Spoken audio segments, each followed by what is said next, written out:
Welcome back to Dominus Nisi, and this is Bismia host on this wonderful program.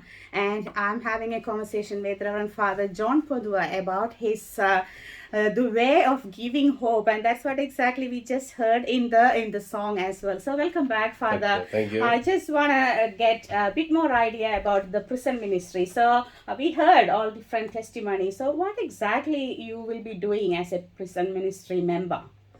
Prison Ministry India is an organization of the Catholic Church in India. It started in 1981. Okay. From that time onwards, Prison Ministry India volunteers, they are giving their services in different jails. So around we have 466 jails in India. Our 6,000 volunteers are working in different jails all over India. I was the coordinator of that The Prison whole Ministry India. ministry back in India. Yeah. Okay. Then that time from around 1993 onwards, I am working in this ministry. Okay. That means 28, 25, 30 years Yes, before. now, yeah. I have started my service in Prison Ministry India. And in Delhi, I was focusing mainly in Tihar Jail. And the main activities what we do in Prison Ministry India is in 3 hours. Okay. 1 hour is release. Release. That means we help the prisoners for their release. And the rehabilitation, another hour. And after their term in jail, when they come out, nobody will come to take them. So we take them and we put them in our rehabilitation center. And then renewal. That's the third hour. Yes, third hour. Okay. Renewal means they will not go back again to their past. They want to become a good people. So we help them. Okay, so with this 3 hour, and I'm 100% sure that Yeah. you could see lots of people renewed and Yes, then yes, did yes. different other jobs or other lifestyle after coming out of the jail. So do you mind to share any of the testimonies that you can remember or motivate our Yes, listeners? I can share. Once I went to Tihar jail, then I met one prisoner there. He is from Jharkhand, state of Jharkhand. And I just asked him, what you have done because you are here in jail. And then suddenly the security man, the policeman came and he said he has stolen one mobile from somewhere. And his case was this, just deposit 5,000 rupees, he can come out. Okay. Yeah. But there is nobody to give that amount for him. Okay. So last 3 months he is in jail because nobody is there to pay that amount. Okay. So I told him, tomorrow I will come with the money and I will pay that amount, that I will deposit that money in the jail. Then you can be free. Yeah. Then I gave 5,000 rupees and he released. Then I took him to my home where I am staying. And 3-4 days he stayed with me, preparing food for me and cleaning my houses. And then I put him in a shop as a salesman. Salesperson. Okay. And he is working in that Place. shop now. Okay. Yeah. Whenever I go to Delhi, he comes. He comes always because not only around 120 prisoners I have released. We once in a year we have that gathering. Oh, okay. We have gathering of this. Around 30 or 40 may come. Those who are working in that area. So we help them like that. Yeah, so I think 3R. It's a good acronym, and it's a wonderful job with your work and your ministry doing.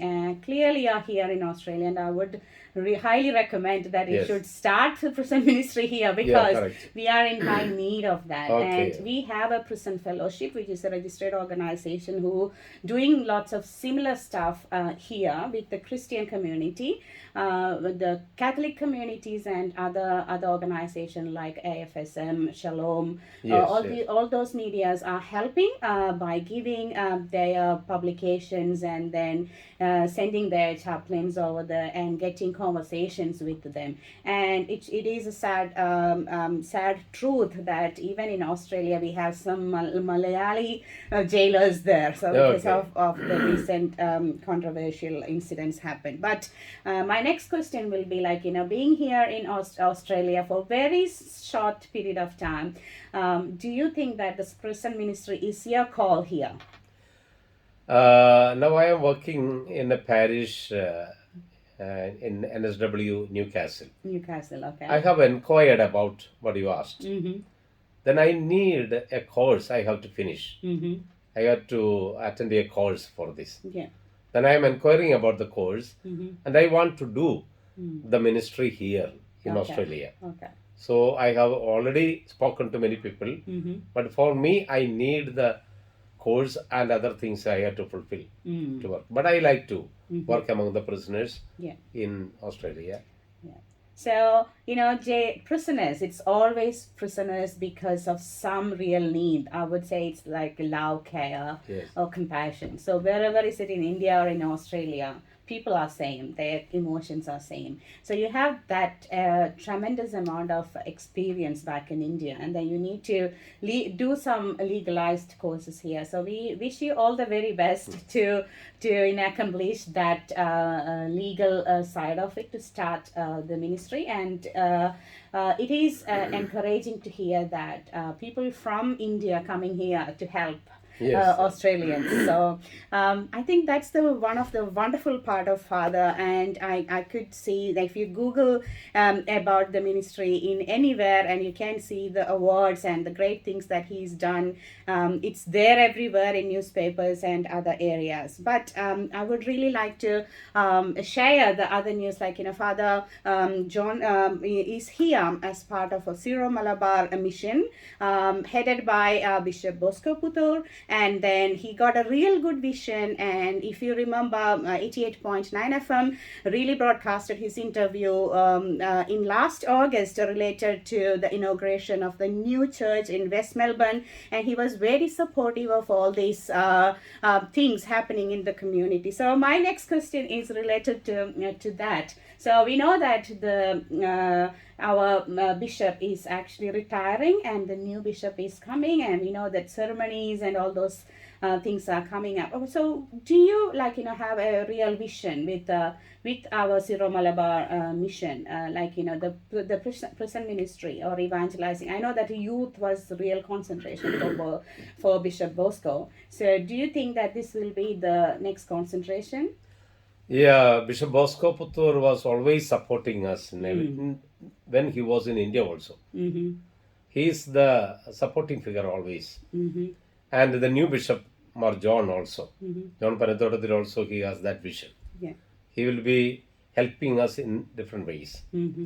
And we have, as we are the Syro Malabar members, or as I am a Syro Malabar priest, Mm-hmm. we have lot of things to do for this Australia. Mm-hmm. And for the Syro Malabar faithful, not only for the Syro Malabar faithful, and for all the faithful, and for all Australia, the nation, we have a lot of things to do.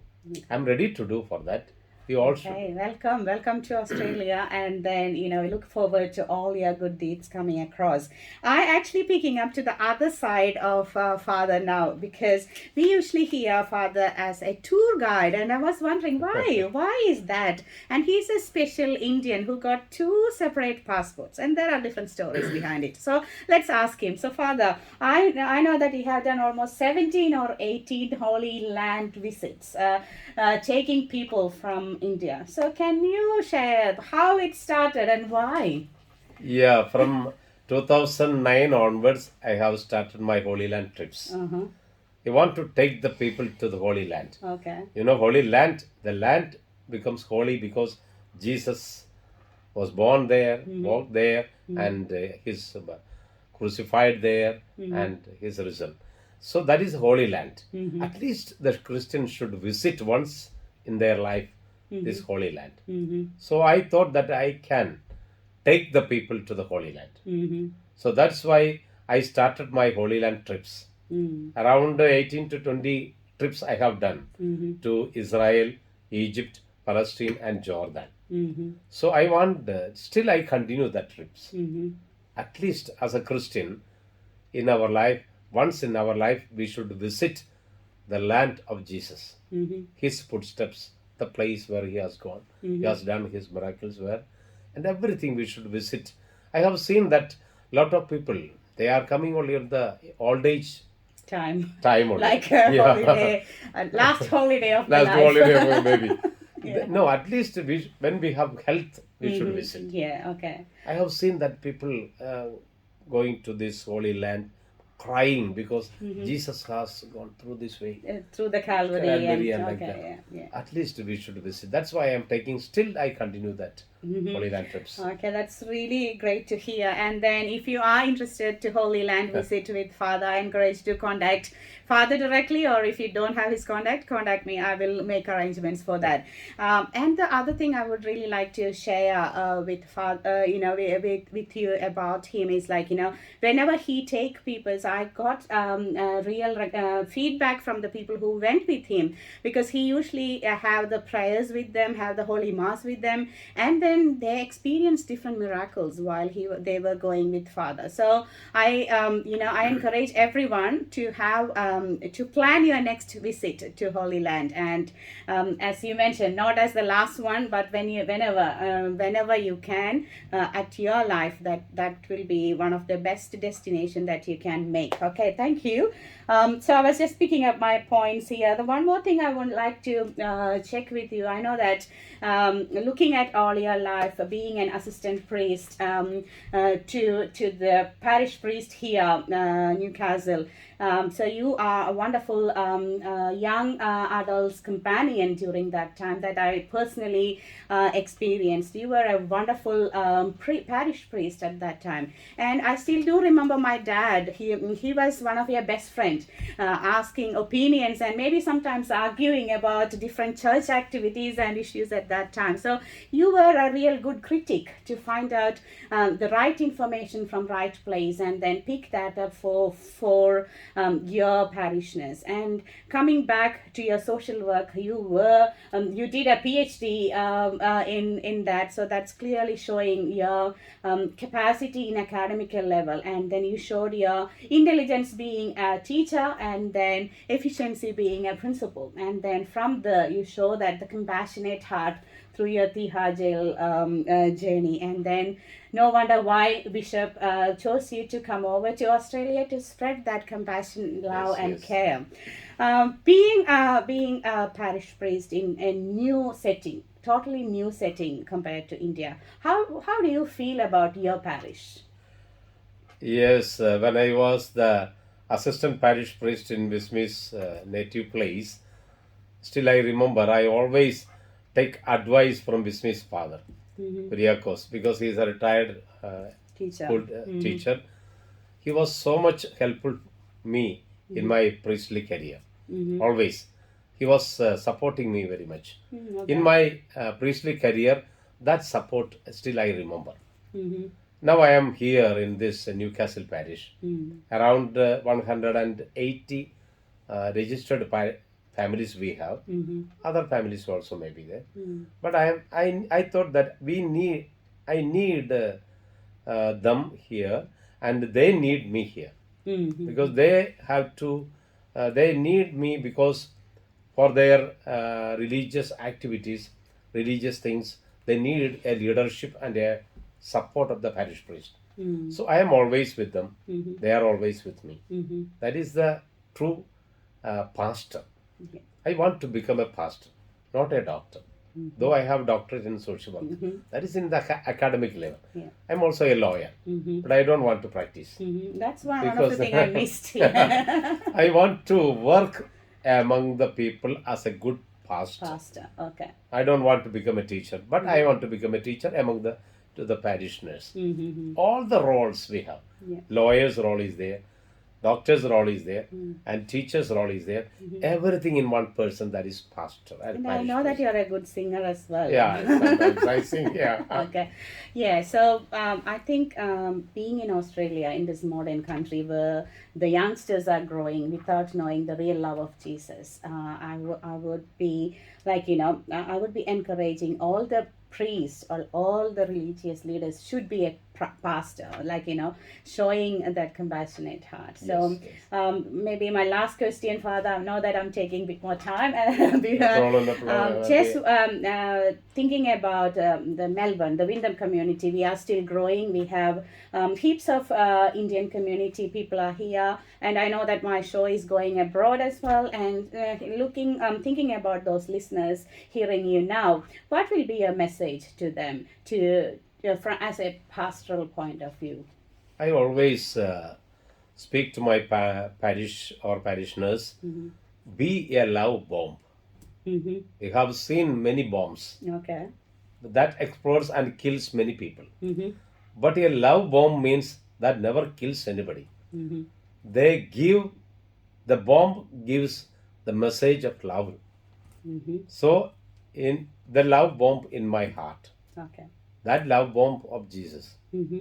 So, I want to become a love bomb, and everybody should become a love bomb.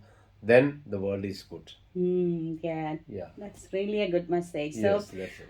I was like, just thinking like love bomb, the person who put that bomb can be called love bomber, right? Yeah, So we right. can change the name to love bomber. And Okay. I would, I pick that as a personal message as well, Father, because an experienced person who did that as your mission, and then did these many years, more than 30 years, and then the people who are touching their life with your love bombing. Yes. So that will be the best message that we can send to the youth and family, or whatever the nationalities or whoever believing in Yes. different any religion. I think that's the only one message that we can send to you, Dominus Nisi listeners, like become a love bomber. So put that bombs in your heart, Yes, right. and let the Holy Spirit and the Bible lead you to become that love bomber. So thank you, Father, Thank for you. your wonderful you. time. And Yes. it's actually taking me back to our old Yeah, correct. village and Yes. all those golden times with you. Correct. Thank you again, and we wish you all the very best for your future. And I hope that we can have another discussion once you start your present ministry Yeah, we can. in Australia. And we will be encouraging you to do that, because Sure, that's I will do. that's where you I have need your help and support. of course. And I'm then 88.9 FM, again, we have different community radios. We are here to help you. So Thank you very much for inviting me in this radio, Okay. and especially this me. Thank you. So, listeners, thank you so much being part of this Christian mission, sharing love, Christian love and peace through wonderful talks and songs. This is Dominus Nisi on 88.9 FM with Bismi. Thank you.